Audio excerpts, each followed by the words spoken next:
ये करके दिखाओ ये। चल रे, बहुत हो गए हिंदी भोजपुरी सॉन्ग, आज मछरी वाला कुछ सुना, मछरी वाला।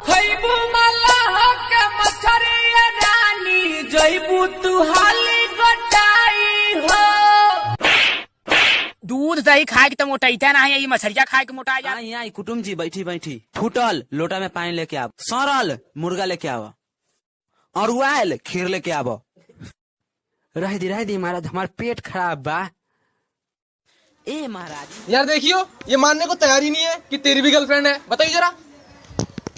हाँ भाई, है मेरी गर्लफ्रेंड, और एक नहीं पांच हैं, और पांचों को मैंने अपने बाप के पैसे से आईफोन दिला रखा है। बस भाई इतना बहुत है। वैसे ये है कौन? तेरे पापा। अंकल जी, हो गया यकीन? संगीत करेंगे और भक्तजनों सालों बाद मिले हैं, सालों बाद मिले हैं। हाँ, आज आरती करेंगे और सालों साल मिलते